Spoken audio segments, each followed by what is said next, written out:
تنزيل من رب العالمين.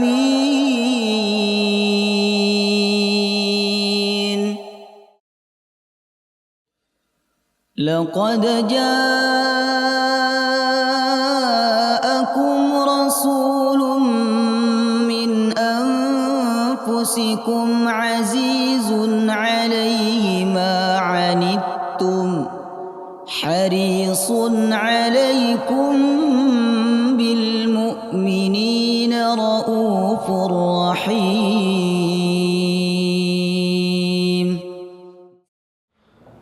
السلام عليكم ورحمة الله وبركاته.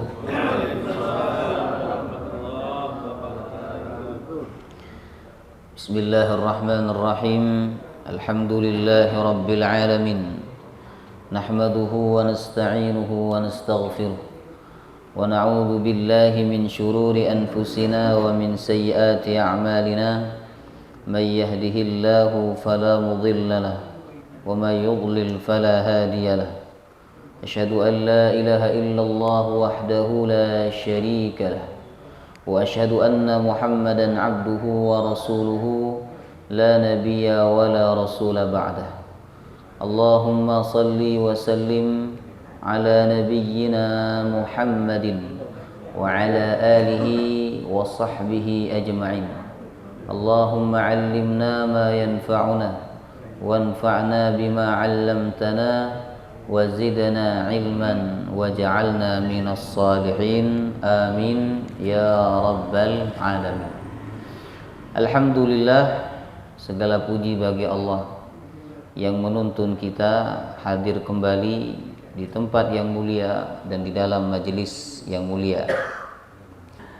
Baik, golongan orang yang masuk surga itu ada dua. Yang pertama ashabul maimanah, yang kedua as-sabiqun. Ini disebutkan dalam surah Waqiah. Wa kuntum azwajan thalathah fa ashabul maimanati ma ashabul maimanah wa ashabul mash'amati ma ashabul mash'amah was-sabiquna as-sabiqun. Kalian wahai manusia akan menjadi tiga golongan kelak pada hari kiamat. Ada golongan kanan, ada golongan kiri, dan ada golongan as-sabiqun, Bapak Ibu. Siapa golongan kanan? Kata ulama, golongan orang-orang yang masuk surga, tetapi dia belakangan. Ya, kemudian golongan kiri adalah golongan orang-orang yang masuk neraka. Sedangkan golongan as-sabiqun adalah golongan orang-orang yang masuk surga, ya, paling awal, paling depan. Jamaah. Kemudian Allah menyebutkan sifat mereka, walaupun jumlah mereka ini tidak banyak. Allah mengatakan thullatum minal awwalin, keliru, wa qalilum minal akhirin. Nah, di surah Waqiah itu ada dua yang mirip, ya. Thullatum minal awwalin wa qalilum minal akhirin. Yang satunya thullatum minal awwalin wa thullatum minal akhirin. Apa bedanya? Kalau thullatum minal awwalin wa qalilum minal akhirin itu untuk as-sabiqun. Bahwa as-sabiqun ini banyak didapat oleh orang-orang terdahulu dan sedikit orang-orang belakangan yang mendapatkan kesempatan untuk menjadi as-sabiqun, Bapak Ibu. Ya, sedikit sekali. Sedangkan ashabul maimanah, orang yang menjadi golongan kanan, ya, ini banyak Allah sebut dengan kalimat thullatum minal awwalin wa thullatum minal akhirin.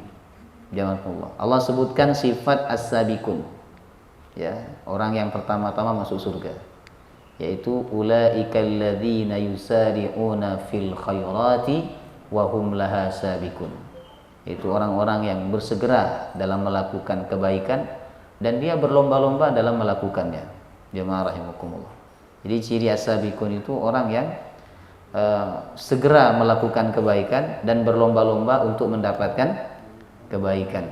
Seperti sahabat Nabi berlomba-lomba untuk mendapatkan shaf pertama. Sampai-sampai ada di antara mereka yang mengundi, ya kan? Karena berebut untuk mendapatkan shaf saf pertama jamaah rahimakumullah. Nah, maka siapa ya di antara kita yang berlomba-lomba datang lebih awal ya dan duduk paling depan, nah insya Allah dialah yang paling depan nanti masuk surga. Jamaah rahimakumullah. Makanya kalau dikasih VIP itu diambil Bapak Ibu ya, disuruh duduk monggo depan sampai disuruh-suruh. Ini tidak ada di zaman Nabi seperti ini. Ya, tidak ada sahabat yang sampai kamu maju-maju kata Nabi, enggak ada. Justru yang ada di zaman Nabi itu orang yang duduk paling depan disuruh ke belakang. Itu ada Bapak Ibu. Sekarang orang yang paling belakang disuruh duduk paling depan. Jemaah rahimakumullah. Ya. Di zaman Nabi ada sahabat yang sudah duduk di depan, cuman karena ahlu Badar mau datang, sudah datang, mereka tidak mendapatkan tempat duduk, maka yang depan sama Nabi disuruh ke belakang. Yang baru datang ahlu Badar disuruh duduk di depan. Nabi SAW menghormati mereka. Jemaah rahimakumullah. Ya, karena termasuk ahlu Badar. Nah, ini adab dalam majelis ilmu Bapak Ibu ya. Duduk paling depan dan paling dekat dengan ustadznya, dengan gurunya. Semakin dekat, semakin fokus dan semakin sungkan untuk tidur. Baik. Jemaah Allah, semoga Allah Subhanahu wa taala memberkahi kita semua. Amin ya rabbal alamin. Baik, kita lanjutkan kajian sirah Nabi sallallahu alaihi wasallam. 2 bulan yang lalu pembahasannya sampai mana? Lupa ini pasti ya. Insyaallah. Ya, Pak. Pembahasan sampai mana, Pak? 2 bulan yang lalu. Hah? Ada yang ingat nggak? Apa? Piagam Madinah, Masya Allah ya. Ibu-ibu ini selalu benar jawabannya. Baik ya. Terakhir kita sampai kepada pembahasan piagam Madinah, bahwa ketika Nabi Sallallahu Alaihi Wasallam tiba di kota Madinah ada 3 program pokok beliau ya. Yang pertama binaul masjid, membangun masjid. Kemudian yang kedua mempersaudarakan muhajirin dan ansar. Yang ketiga beliau membuat Dusturul Madinah, itu yang dikenal dengan piagam Madinah, yang mana dalam piagam atau perjanjian itu ada yang umum, ada yang khusus. Ada yang bersifat umum berlaku untuk Yahudi dan untuk orang-orang musyrik yang tinggal di kota Madinah. Ada yang bersifat khusus Yahudi, ada yang khusus musyrik, ada khusus kaum muslimin. Jemaah rahimakumullah. Yang pertama-tama mengingkari janji itu adalah orang Yahudi, Bapak Ibu. Kemudian setelah 3 program itu sudah selesai dilaksanakan oleh Nabi SAW ya, maka ada program tambahan ya, yang ini tidak masuk dalam rencana beliau sebelumnya ya. Tetapi ini dikatakan oleh sebagian ahli sejarah bahwa ini termasuk juga dalam hal penting yang dilakukan oleh Rasulullah di Madinah, yaitu membangun pasar Islam. Ya. Membangun pasar Islam, Bapak Ibu. Selain membangun masjid, mempersaudarakan muhajirin dengan ansar dan membuat piagam Madinah, Rasulullah membangun dan mengembangkan ekonomi umat Islam dengan mendirikan pasar. Ya, hal ini menunjukkan bahwa Islam tidak hanya mengajarkan penganutnya fokus akhirat dan meninggalkan urusan dunia, namun juga mengambil bagian dari urusan dunia meskipun bukan menjadi tujuan utama dalam hidup. Jamaah rahimakumullah. Jadi Nabi kita ini ternyata tidak mengajarkan agama seperti Nasrani, yang mana concernnya ibadah terus dan meninggalkan dunia. Bahkan di antara mereka meninggalkan pernikahan, Bapak Ibu. Islam ini agama yang berdiri di tengah antara Yahudi dan Nasrani.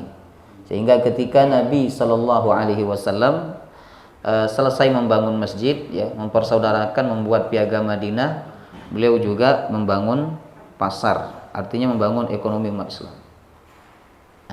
Ini Nabi mengajarkan kepada kita, Bapak Ibu ya. Kita lihat umat Islam sekarang berlomba-lomba membangun apa umat Islam sekarang? Membangun masjid. Sudah ada masjid di sebelahnya, masih bangun masjid. Jemaah rahimakumullah.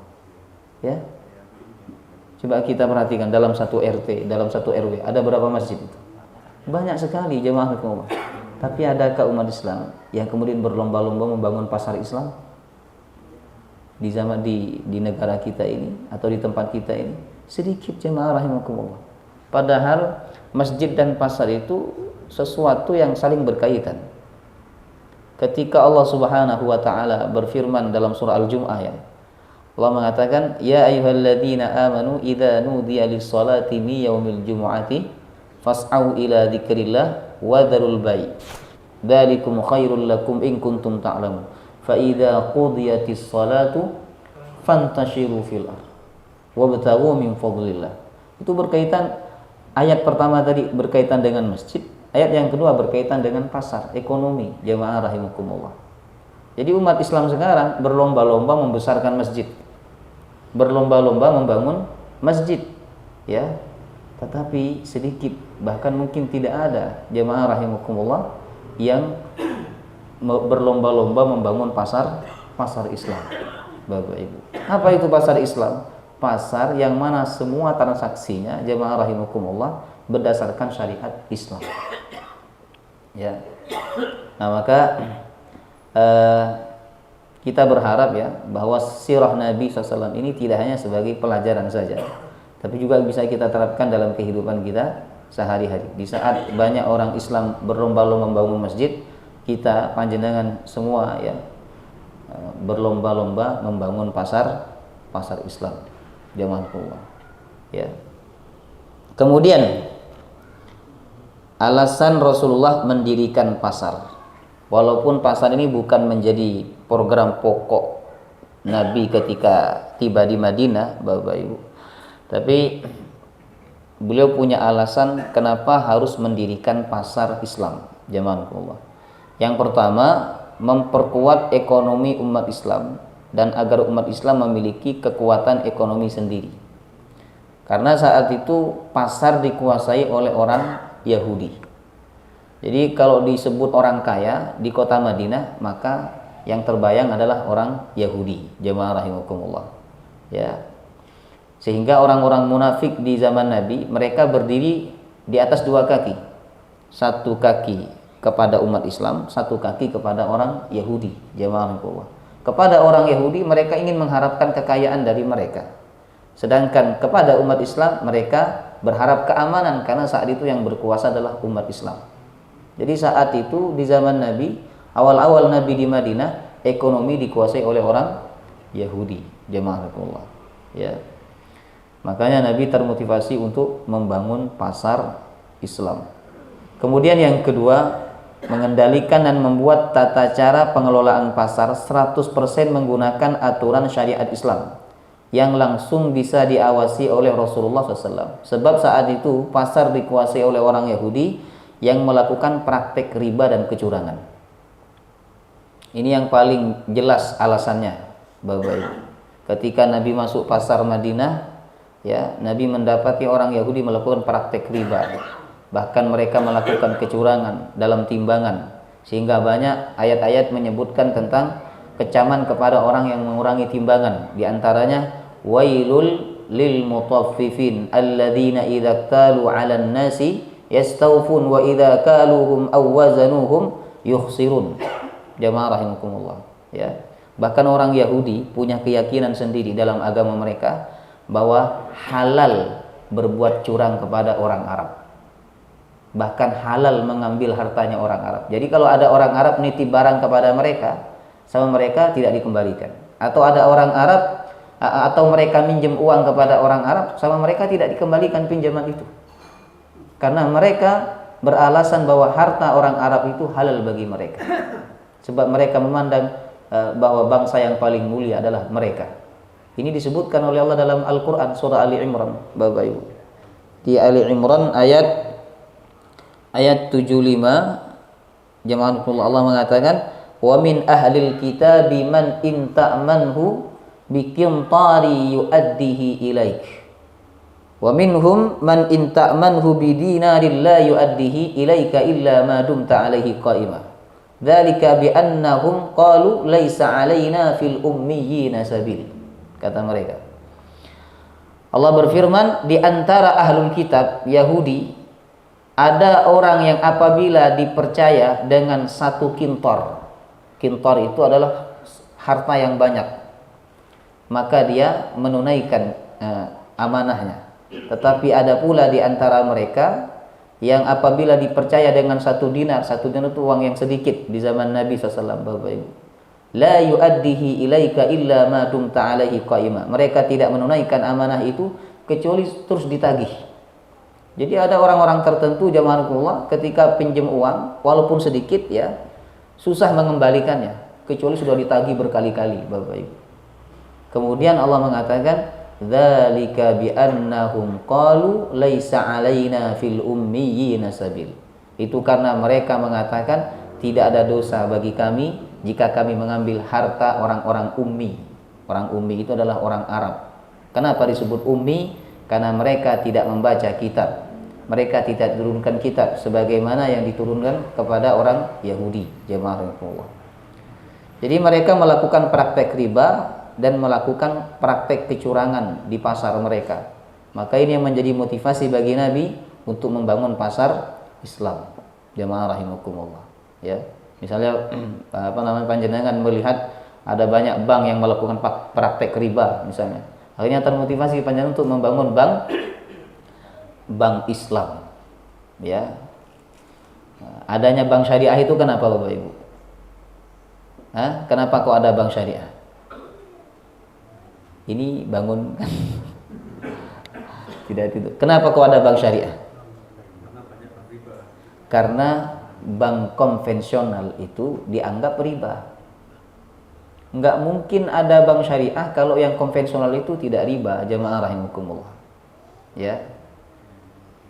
Baik, makanya saya mengajak jemaah panjenengan semua, kalau punya tabungan di bank konvensional, tarik, pindahkan ke bank syariah. Coba yang punya tabungan di bank konvensional di sini, angkat tangan. Semuanya ya, insyaallah. Enggak. Kalau hanya untuk perjalanan bisnis, labas. Ya, tapi kalau untuk tabungan 100 juta, 200 juta, 300 juta, jamaah rahimakumullah, tarik, pindahkan ke bank syariah, Bapak Ibu. Karena kalau kita nabung di bank konvensional, ya, kita telah membantu praktek riba mereka. Sebab uang yang kita titipkan itu akan diputar untuk pinjaman, jamaah rahimakumullah. Ya. Jadi kalau ada yang syariah, walaupun syariah itu tidak murni kadang, tetapi lebih mending daripada yang konvensional, jamaah rahimakumullah. Ya. Itu yang motivasi Nabi SAW, ya, agar tidak ada praktek riba, kecurangan, maka beliau ingin membangun pasar Islam, Bapak Ibu. Ya. Dan kita berharap hadirnya Muhammadiyah, ya, punya bank sendiri yang tidak ada riba, tidak ada gharar, tidak ada kezaliman di dalamnya, jemaah rahimakumullah, ya, dan betul-betul menjadi bank Islam, ya, bank syariah. Kemudian yang ketiga membangun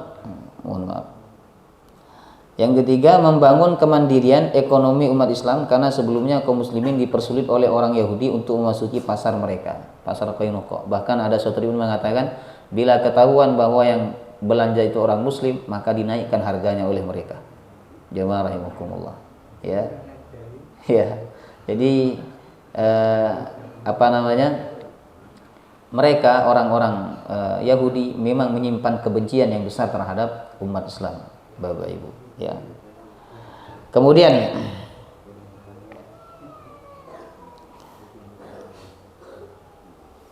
lokasi pasar Islam. Rasulullah melihat beberapa tempat untuk dijadikan lokasi pasar. Beliau kemudian mendapati suatu tempat bernama Baqi Az-Zubair. Beliau memberikan tanda bahwa di lokasi itu akan dibangun sebuah pasar. Namun ada seorang Yahudi yang mengetahui hal itu marah. Namanya Ka'ab bin Al-Ashraf. Akhirnya dia merusak tanda yang disematkan oleh Nabi di lokasi tersebut. Nah, mengetahui hal tersebut, Nabi SAW tidak marah.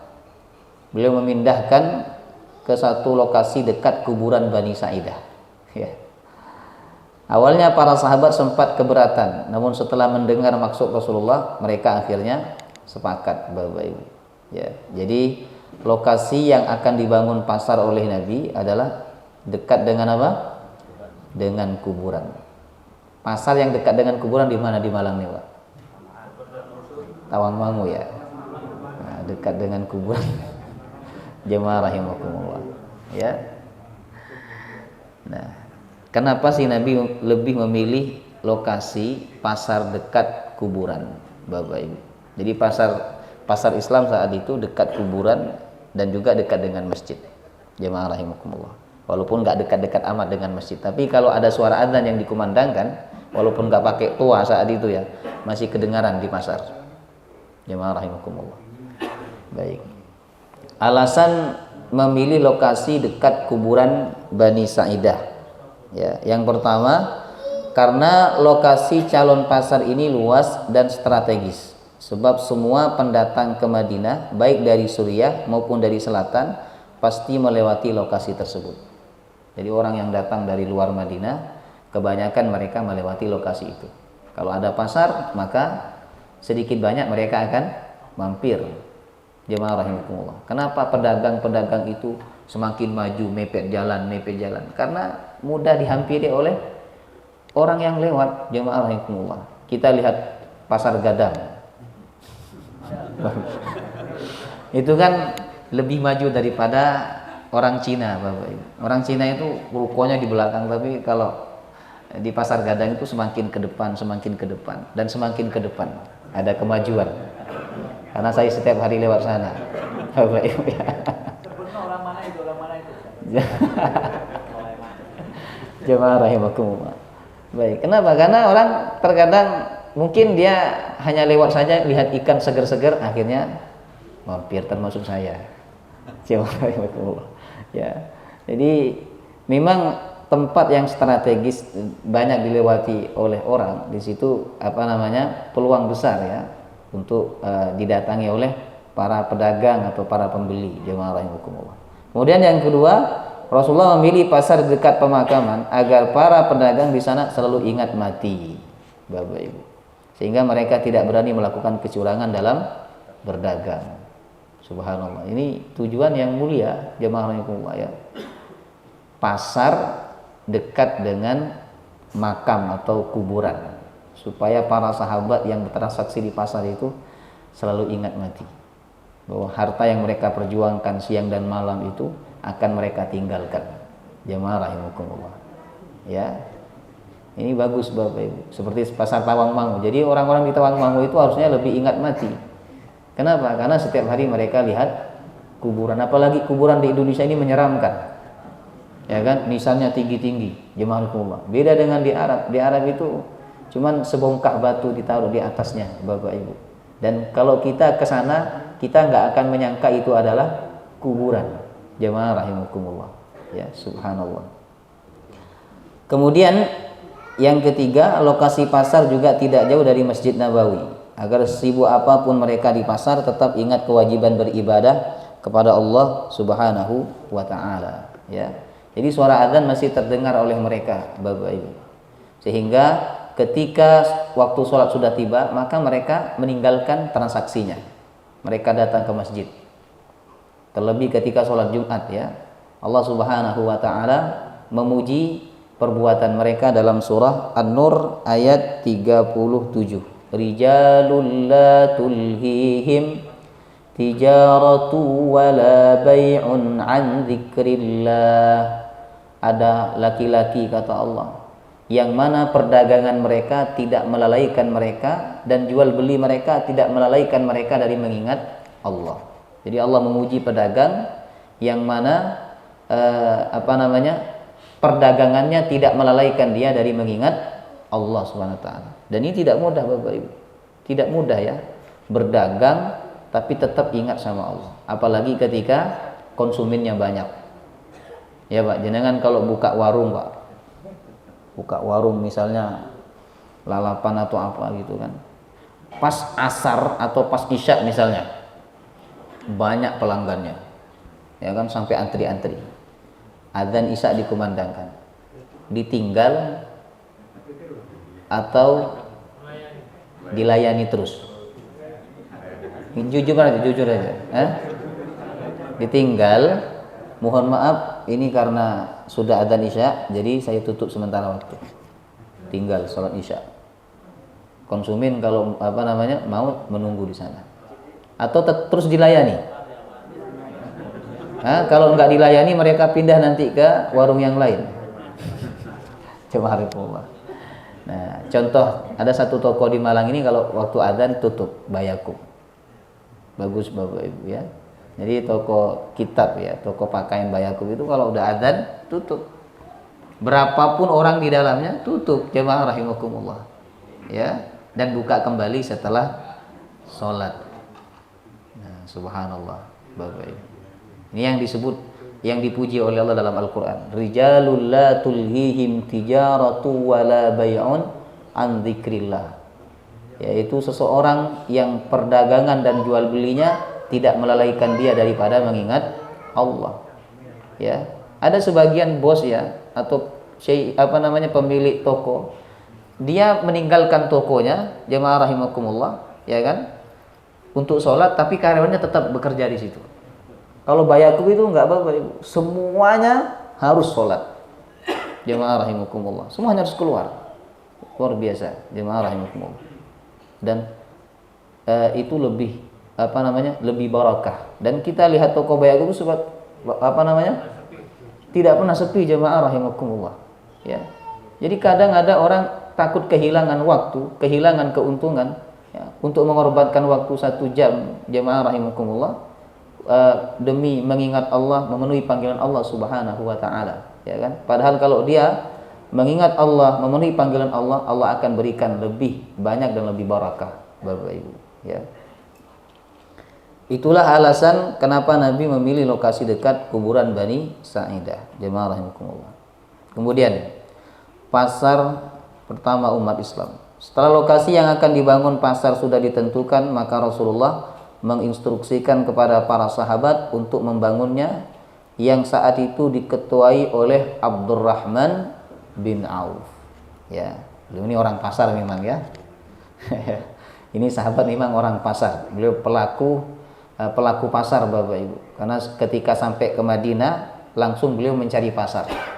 Jemaah rahimakumullah, dan beliau kaya kembali setelah beliau berdagang di pasar Madinah, jemaah rahimakumullah. Setelah pasar itu berdiri, maka Rasulullah memberi nama Suqul Ansar, pasar Ansar. Jadi Nabi tidak memberi nama Sukul Muslim, pasarnya orang Muslim begitu kan? Karena kalau begitu nanti ada kesan apa? Khusus untuk orang Muslim, jemaah rahimakumullah. Padahal pasar itu tidak hanya khusus untuk orang Muslim. Yang di kemudian hari dikenal dengan sebutan pasar Madinah. Lokasinya tidak jauh dari masjid. Pasar ini memiliki luas yang sama dengan Masjid Nabawi. Pasar ini diatur 100% dengan syariat Islam, bahkan cara pengelolaan pasar pun memiliki kemiripan dengan pengelolaan masjid. Ya.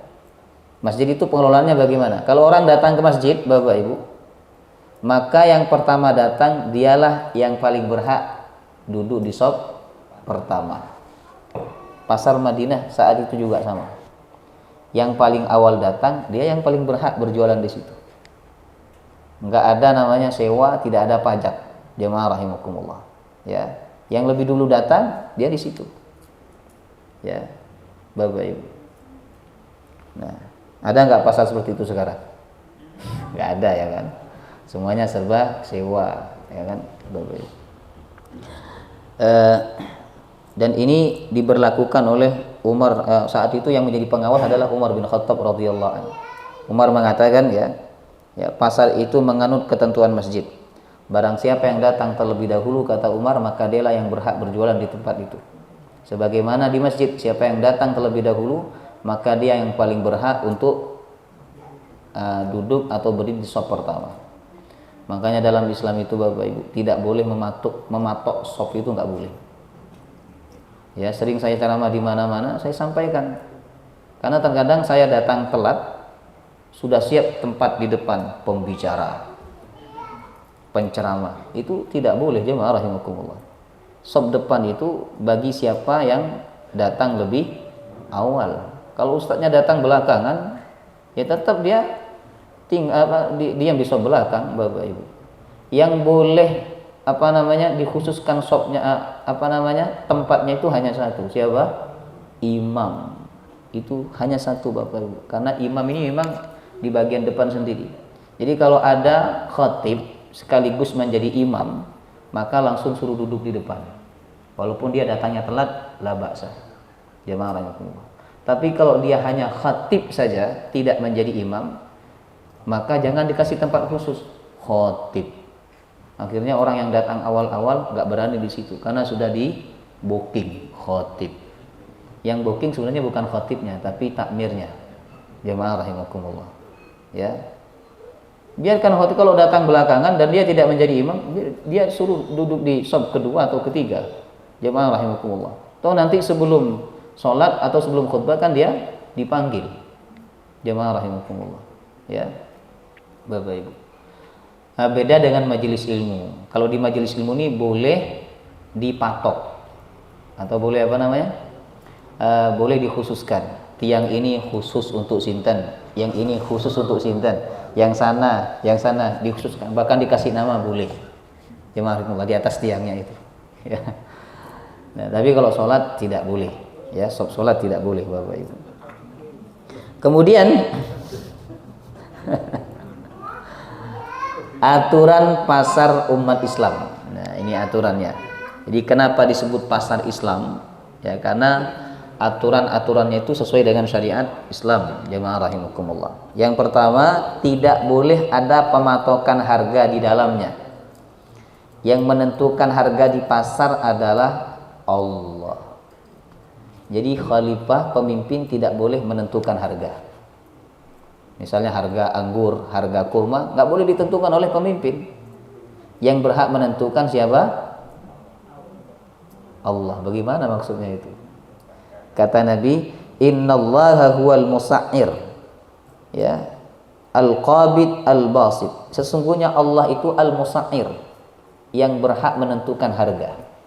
Karena dia yang melapangkan rezeki dan dia juga yang menyempitkan rezeki. Artinya kalau Allah banyakkan buah kurma misalnya gitu, berarti kan harganya Allah menginginkan apa? Murah. Jamaah rahimakumullah. Kalau Allah berkehendak kurma itu sedikit, banyak yang mati, banyak yang rusak, berarti Allah berkehendak harganya apa? Mahal. Jadi yang berhak menentukan harga sesungguhnya adalah Allah Subhanahu wa taala. Maka hadis ini menunjukkan, kata ulama, ya, Imam Hambali dan Imam Syafi'i mengatakan bahwa negara tidak punya hak untuk menetapkan harga.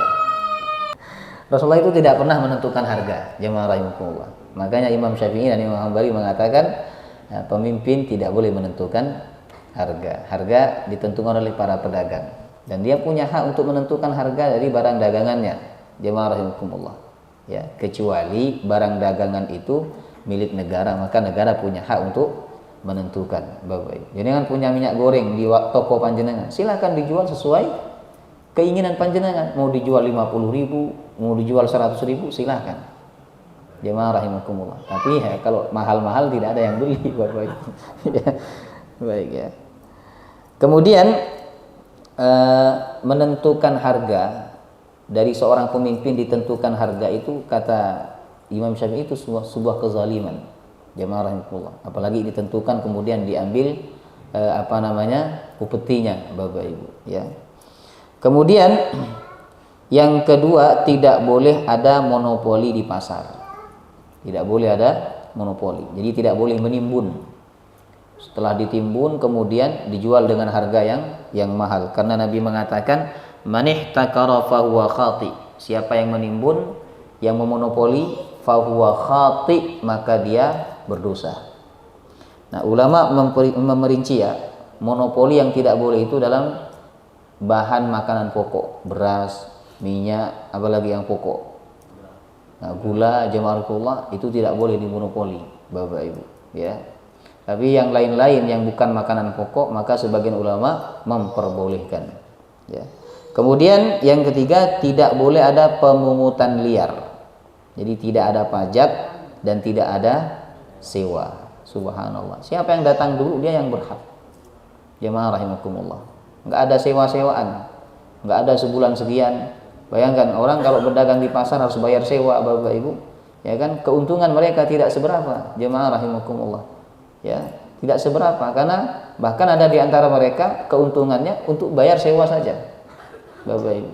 Ya, maka di zaman Nabi tidak ada pemungutan liar, tidak ada pajak dan tidak ada sewa, jemaah rahimakumullah. Nabi mengatakan la yadkhulul jannah sahibu maksin. Tidak akan masuk surga orang yang memungut pajak. Ya. Tidak ada orang yang tidak masuk surga orang yang memungut pajak secara liar, jemaah rahimakumullah. Kemudian yang keempat, tidak boleh ada kebohongan dan kecurangan di pasar. Ya. Ini aturan pasar Islam. Nabi SAW pernah masuk pasar, kemudian Nabi melihat ada gundukan gandum seperti bukit, Bapak Ibu. Di atas itu bagus kelihatannya, tapi di bawah basah. Maka Nabi memasukkan tangannya dan Nabi berkata, apa ini? Kenapa engkau melakukan ini? Kemudian Rasulullah mengatakan, man ghasyana falaysa minna. Siapa yang menipu maka bukan golongan dari kami. Jemaah rahimakumullah. Jadilah pedagang yang jujur agar diberkahi oleh Allah, Bapak Ibu. Ya, jangan menipu. Ya. Kemudian tidak boleh ada transaksi yang mengandung unsur riba. Riba dalam jual beli, Bapak Ibu, ini ada dua. Ya.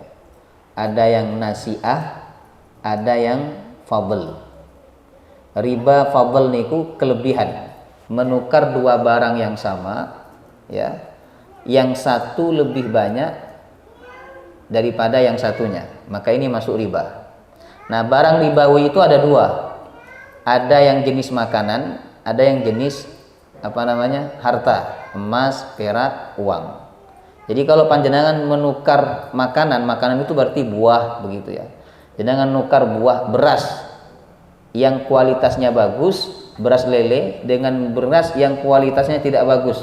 Anggaplah beras bulog. Jumlahnya tidak sama. Ini riba atau tidak? Halo. Riba atau tidak? Riba, Bapak Ibu. Beras bulognya misalnya 10 kilo. Beras lelenya 5 kilo.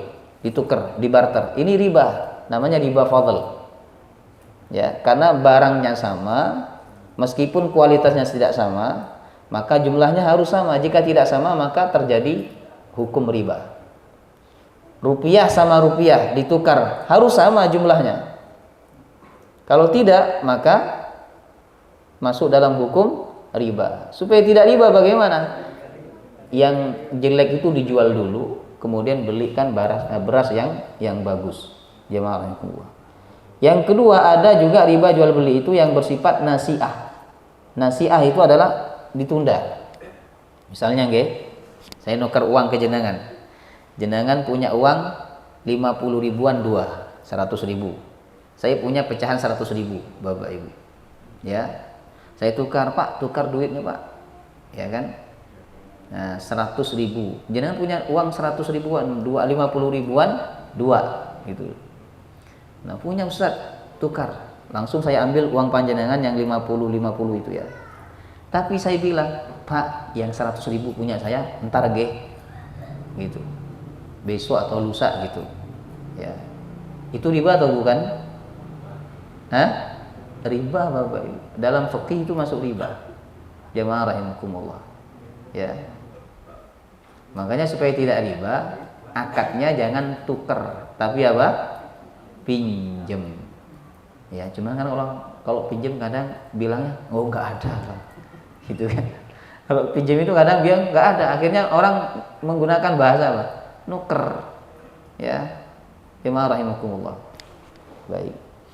Apalagi emas ya, emas ditukar dengan emas gitu kan, walaupun jumlahnya sama tetapi diberikan dalam waktu yang berbeda, Bapak Ibu, ini masuk riba karena emas ini ada pergerakan perubahan harga, ya kan? Hari ini dengan besok terkadang beda harganya, bisa lebih turun atau bisa lebih naik, jemaah rahimakumullah. Ya. Baik, jadi tidak boleh ada transaksi yang mengandung unsur riba. Umar bin Khattab mempraktekkan betul, Bapak Ibu.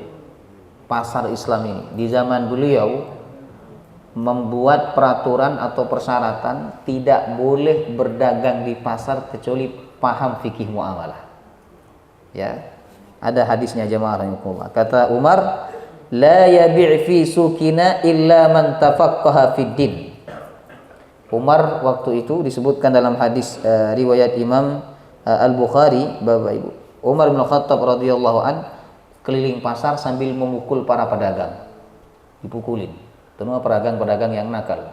Dipukuli sama Umar. Kemudian Umar mengatakan, tidak boleh berdagang di pasar kami kecuali paham fikih muamalah. Karena kalau tidak paham, mau tidak mau biasanya dia akan terjerumus dalam riba. Jamaah rahimakumullah. Ya. Ini pentingnya Bapak Ibu. Ini pentingnya kita membangun pasar Islam. Supaya apa? Supaya orang masuk pasar itu tidak kelihatan apa? Jelek. Sekarang kan orang masuk pasar disebut orang pasar itu konotasinya baik atau jelek itu? Hah? Saya ini orang pasar, Ustaz. Itu konotasinya masih jelek, jemaah rahimakumullah. Ya kan? Beda dengan saya orang masjid, saya orang pesantren, saya orang sekolah misalnya. Beda dengan orang pasar. Konotasinya jelek, jemaah rahimakumullah. Nah, supaya pasar ini konotasinya tidak jelek, Bapak Ibu, maka kita perlu mengikuti langkah-langkah Nabi SAW, yaitu membangun pasar Islam. Jemaah rahimakumullah. Ya. Kemudian pasar Yahudi tutup. Prinsip kejujuran, amanah dan keadilan dalam transaksi jual beli benar-benar diterapkan dan ditegakkan dalam pasar Islam. Pada perkembangan selanjutnya, pasar Islam yang dibangun Rasulullah mulai mengimbangi dominasi pasar-pasar Yahudi, bahkan kemudian mampu mengambil alih kendali ekonomi Madinah. Ya, karena prinsip kejujuran itu dipegang. Kejujuran, kemudian amanah, keadilan, Bapak Ibu, dan juga tetap ingat Allah meskipun sibuk dalam berdagang. Jemaah rahimakumullah. Ini yang membuat pasar Islam saat itu semakin berkembang. Nah, keberhasilan dan kemajuan pasar Islam ini seiring dengan berkembangnya jumlah umat Islam menyebabkan pasar Qainuqa yang menjadi kebanggaan Yahudi menjadi sepi dan akhirnya tutup. Karena masyarakat lebih nyaman dan merasa tidak dirugikan ketika berjual beli di pasar Islam. Ya, pasar umat Islam dalam menjalankan muamalah dengan penuh kejujuran. Sekarang yang tutup pasar Islam apa pasar non muslim? Bapak Ibu. Yang gulung tikar mana pasar Islam? Yang semakin eksis pasar atau toko, ya kan? Yang punya non muslim, Bapak Ibu. Kenapa? Mereka memberikan kenyamanan. Jenengan masuk ke Indomaret, apa yang panjenengan rasakan? Selamat datang. Apalagi ya kan, mereka punya trik itu, karyawan-karyawannya diambil perempuan yang cantik-cantik. Jemaah rahimakumullah. Sebenarnya pembeli tidak melihat di situ, Bapak Ibu. Yang orang datang membeli karena melihat yang menjaga atau yang menjual, jemaah rahimakumullah, itu sedikit. Ya, Bapak Ibu jemaah rahimakumullah. Tapi yang didahulukan oleh mereka adalah kenyamanan. Belum lagi ada diskon. Jemaah rahimakumullah. Kita nunggu diskon di pasar muslim itu enggak ada, Bapak Ibu. Susah. Tapi kalau di pasar non muslim ini dikit-dikit diskon. Diskon 50%. Diskon 70%. Jemaah rahimakumullah. Ya kan? Untuk menarik konsumen, Bapak Ibu. Bahkan ada cashback-nya, jemaah rahimakumullah, ya. Baik, jadi kita harus membangun pasar Islam menerapkan nilai-nilai kejujuran, amanah, keadilan dan kenyamanan bagi para konsumen, jemaah rahimakumullah, ya. Baik, terakhir ibrah sirah, ya, pelajaran dari sirah ini. Yang pertama, pergi ke pasar bukanlah sesuatu yang tercela, meskipun pasar dikenal sebagai tempat yang buruk. Ini ada dalilnya, Bapak Ibu, ya, bahwa pasar itu tempat yang buruk. Kata Nabi, ahabbul bilad masajiduha wa abghadul bilad aswaquha. Tempat yang paling disukai oleh Allah adalah masjid, dan tempat yang paling dibenci oleh Allah adalah pasar. Tapi kita boleh masuk pasar, tidak tercela. Jemaah rahimakumullah. Buktinya apa? Nabi masuk pasar. Bahkan para nabi dan para rasul digambarkan oleh Allah, mereka masuk pasar, Bapak Ibu. Sampai-sampai karena pasar itu konotasinya jelek kan, orang-orang Arab saat itu mengatakan, "Mali hadzal rasul ya'kulu ta'am wa yamshi fil aswaq." Rasul macam apa ini? Makan seperti kita dan masuk pasar seperti kita. Karena pasar itu konotasinya jelek. Orang coba saya bayangkan, mall Bapak Ibu. Kalau disebut mall ya, seperti MOG begitu ya. Itu baik atau jelek? Hah? Nggak isinya di dalam itu baik atau jelek? Nah, kemarin saya cerita sama orang, kapan hari saya tidak bisa datang karena saya ada acara keluarga, saya bawa keluarga saya di mall gitu, di MOG. Hah? Ustadz ke MOG katanya. Jadi pasar itu konotasinya jelek, apalagi di MOG, jemaah rahimakumullah. Ya kan? Banyak hal-hal yang merusak pandangan mata. Anak-anak muda kalau mau cuci mata, biasanya mereka ke sana. Bapak Ibu, cuci mata, mengotori mata, jemaah rahimakumullah ya. Nah, maka pasar ini walaupun konotasinya jelek ya, dan dicap jelek dalam Islam Bapak Ibu ya, tapi kita tidak tercela kalau kita masuk pasar, karena Nabi pun juga masuk pasar, jemaah rahimakumullah. Bahkan Allah mengatakan, innahum la ya'kuluna at-ta'ama wa yamshuna fil aswaq. Muhammad, jangan kau sedih ketika kau diejek begitu oleh mereka. Karena para rasul sebelum kamu, mereka makan sebagaimana kamu dan mereka masuk pasar sebagaimana kamu, kata Allah Subhanahu wa ta'ala. Jadi masuk pasar ini tidak tercela Bapak Ibu ya. Hanya saja Nabi SAW mengajarkan kepada kita adab-adab ketika di pasar ya. Yang pertama, at-ta'jil, bersegera. Jangan berlama-lama di pasar Bapak Ibu. Pasar apa saja, mau pasar gadang, mau pasar mall atau pasar-pasar yang lain, jangan berlama-lama. Ya, kenapa? Karena Nabi mengatakan pasar itu adalah ma'rakatus syaitan. Itu tempatnya syaitan. Jemaah rahimakumullah. Ya. Nabi mengatakan bahwa pasar itu adalah ma'rakatus syaitan. Bahkan Nabi mengatakan yang terbaik di antara kalian itu yang datang paling belakang, pulang paling awal. Ini pasar. Beda dengan masjid. Kalau masjid itu yang datang paling awal, pulang paling belakang. Nah, tapi kan kita kebalikan. Ya, kita melakukan kebalikan ya Bapak Ibu. Ya, kalau pasar datang paling awal, pulang paling belakang. Mau tutup baru pulang. Masjid datang paling belakang, pulang paling awal. Jemaah rahimakumullah. Ini adab yang diajarkan Nabi. Jadi tidak berlama-lama di pasar. Jemaah rahimakumullah. Ya. Keperluannya sudah terpenuhi, langsung keluar dari pasar. Yang kedua, disunahkan berzikir sebelum masuk pasar. Apa zikir masuk pasar, Pak? La ilaha illallah wahdahu la syarikalah, lahul mulku wa lahul hamdu wa huwa hayyun la yamut wa huwa ala kulli syai'in qadir. Dalam riwayat lain, la ilaha illallah wahdahu la syarikalah, lahul mulku wa lahul hamdu wa huwa ala kulli syai'in qadir. Yang biasa kita baca setelah salat. Jemaah rahimakumullah. Sunnah. Siapa yang membaca zikir itu sebelum masuk pasar, apa kata Nabi? Kataballahu lahu alfi hasanah. Allah mencatat untuknya 1.000.000 kebaikan. Dan Allah menghapus darinya 1.000.000 keburukan. Subhanallah. Jadi kalau panjenengan masuk Indomaret nih Pak, sebelum masuk baca apa? La ilaha illallah wahdahu la syarikalah, lahul mulku wa lahul hamdu wa huwa hayyun la yamut wa huwa ala kulli syai'in qadir. Maka Allah mencatat 1.000.000 pahala dan Allah menghapus 1.000.000 keburukan. Hadis sahih riwayat Imam Ahmad. Berapa kali panjenengan masuk Indomaret dalam sehari semalam? Kalau cuma lewat bagaimana Pak Ustadz? Ya kalau lewat tidak. Seperti saya lewat pasar gadang, kan setiap hari saya lewat pasar gadang Bapak Ibu. Apakah saya sunnah baca la ilaha illallah? Bukan. Yang dimaksud ini adalah masuk pasar.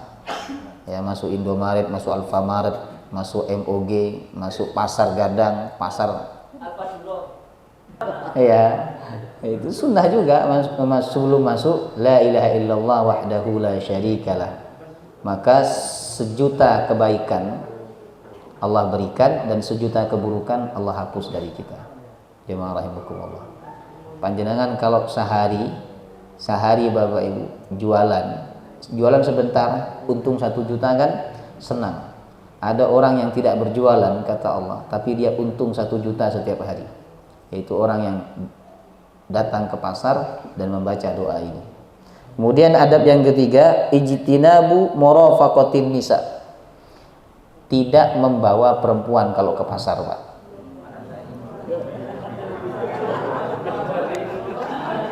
Tidak membawa perempuan, tidak bawa istri, nggak bawa anak perempuan panjenengan kalau ke pasar.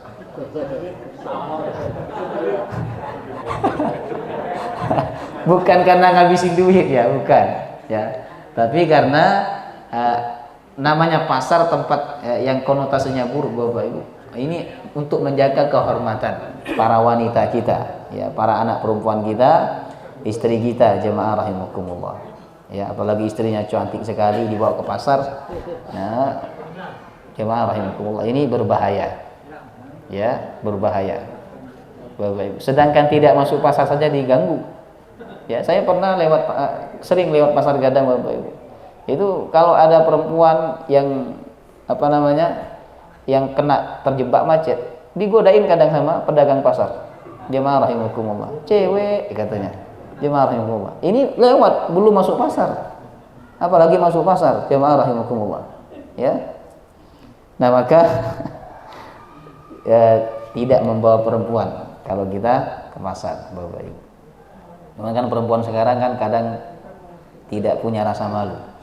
Jemaah rahimakumullah. Akhirnya ke pasar karena suaminya nggak mau disuruh ke pasar. Akhirnya istrinya yang ke pasar sendiri, Bapak Ibu. Ya. Kemudian yang keempat, ijtinabul israf. Ijtinabul israf itu menjauhi berlebih-lebihan. Jadi yang berlebih-lebihan, ibu-ibu ini terutama. Kalau udah masuk pasar ya, semua mau dibeli. Padahal tujuan awal hanya 2-3. Tapi setelah melihat macam-macam, semua mau dibeli. Jemaah rahimakumullah. Ya, berlebih-lebihan ini tidak boleh karena Allah mengatakan walladzina idza anfaqu lam yusrifu wa lam yaqturu wa kana baina dzalika qawama. Orang beriman itu diantara sifatnya adalah apabila dia menginfakkan atau membelanjakan hartanya, lam yusrifu, tidak berlebih-lebihan, wa lam yaqturu, dan juga tidak pelit. Jangan terlalu pelit juga, Pak. Tangan istrinya dipegang terus. Bukan romantis itu, tapi karena takut tangannya kemana-mana. Jemaah rahimakumullah. Ya, ini pelit juga tidak baik, berlebih-lebihan juga tidak baik. Ya, maka pertengahan di antara itu. Kemudian yang terakhir yaitu adamu raf'is sauts, tidak mengangkat suara ketika di pasar. Tapi kebanyakan orang pasar kan berteriak. Jemaah rahimakumullah. Makanya Nabi digambarkan oleh sahabat, di antara sifat beliau adalah wala sakhab fil aswaq. Beliau itu orang yang tidak berteriak kalau ada di pasar. Jemaah rahimakumullah, ya. Baik, jadi pergi ke pasar bukanlah sesuatu yang tercela, meskipun pasar dikenal sebagai tempat yang buruk. Yang kedua, Islam tidak hanya ajaran mengenai ritual peribadatan sehingga menyerupai institusi kependetaan, melainkan juga perlu praktek dalam tindakan untuk mencapai kesejahteraan dalam urusan dunia. Sebagaimana yang kita minta, Rabbana atina fid dunya hasanah wa fil akhirati hasanah. Itu dalil bahwa kita tidak hanya fokus kepada akhirat, tetapi juga tidak melupakan tetapi kita juga bekerja dalam urusan dunia ini, Bapak Ibu. Ya. Kemudian yang ketiga, memperkuat iman sangat dibutuhkan, tetapi umat Islam juga harus memperhatikan kekuatan secara ekonomi. Sebab keimanan bisa saja terganggu ketika lemah secara ekonomi. Kadal fakru ayyakuna kufron, kata Nabi. Hampir-hampir saja kefakiran itu membuat kalian kufur, kafir, syirik. Jemaah rahimakumullah. Banyak orang-orang yang melakukan keburukan karena kefakiran, kemiskinan. Dan dia tidak sabar atas kemiskinan itu. Jemaah rahimakumullah. Ya. Banyak laki-laki melakukan kesyirikan, datang ke dukun. Karena apa? Kefakiran yang melanda dia. Bahkan ada juga wanita yang menjual dirinya, menjual kehormatan Karena kefakiran yang melanda dia, jemaah rahimakumullah. Makanya umat Islam ini tidak hanya memperkuat iman, tapi juga memperkuat ekonomi, Bapak Ibu. Kemudian yang keempat, memperkuat suatu negara, yaitu salah satunya dengan memperkuat ekonomi. Kalau ekonominya kuat, maka negara akan berdiri kokoh, jemaah rahimakumullah. Walaupun ekonomi ini bukan satu-satunya, Bapak Ibu. Ya.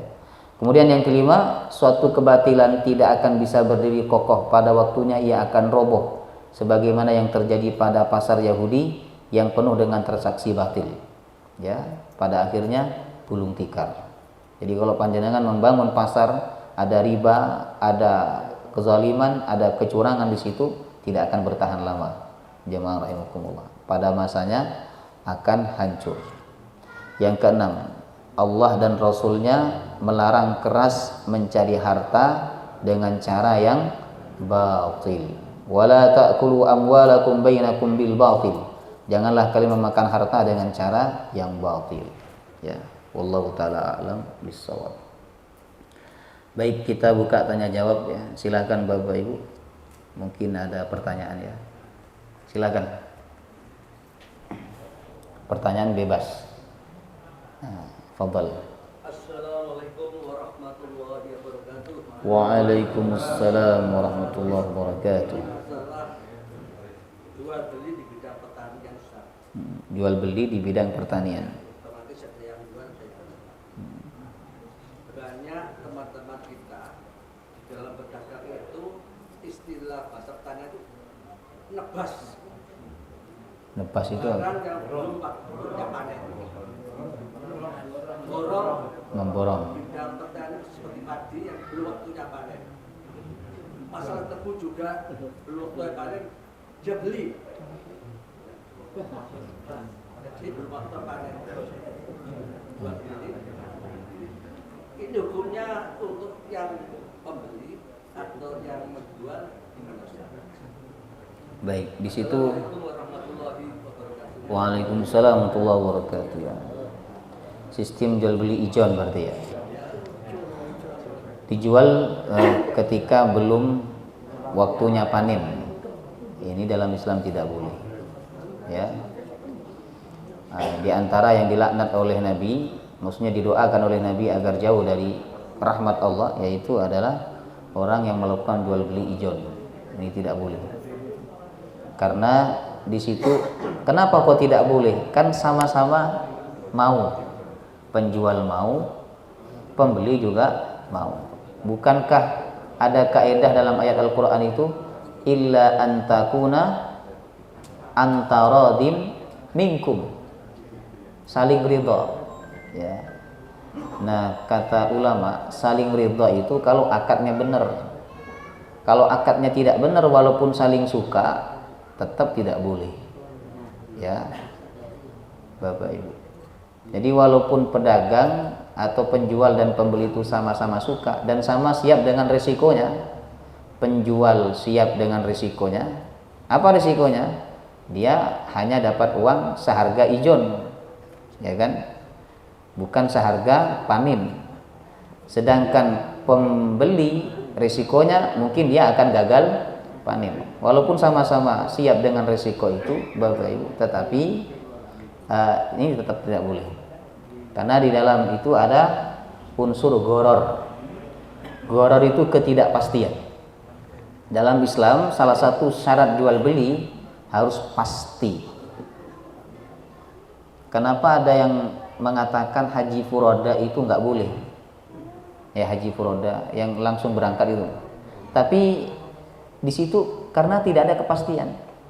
Jemaah, itu kan nunggu visanya dibuka toh sama orang Arab Saudi. Dibuka nggak furoda tahun ini, ya kan? Tidak ada kepastian.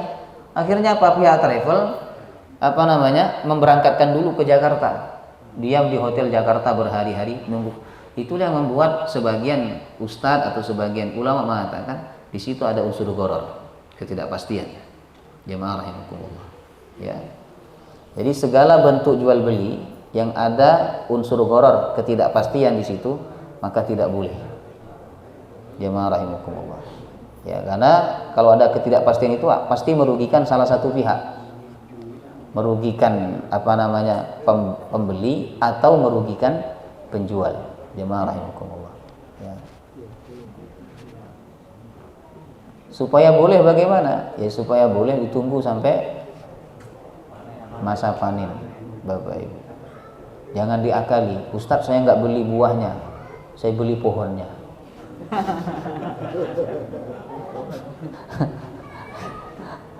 Itu Yahudi. Orang Yahudi kan begitu, nggak boleh ngambil ikan hari Sabtu, ikannya diikat hari Sabtu, nggak diambil, cuma diikat tok, diambilnya hari Minggu, hari Ahad. Sama Allah mereka dilaknat menjadi kera.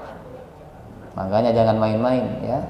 Bisa saja nanti dirubah sama Allah jadi kera seperti orang Yahudi. Ya, karena mengakali hukum Allah Subhanahu wa taala ya. Wallahu taala alam. Ada lagi? Silakan ibu-ibu, ada pertanyaan?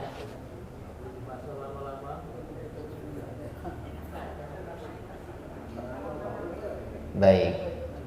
Kalau tidak ada lagi, kita cukupkan ini. Cukup nggih? Ada? Tidak ada. Baik, mari sama-sama kita tutup dengan kafaratul majlis. Subhanakallahumma wa bihamdika asyhadu an la ilaha illa anta astaghfiruka wa atubu ilaik. Assalamualaikum warahmatullahi wabarakatuh.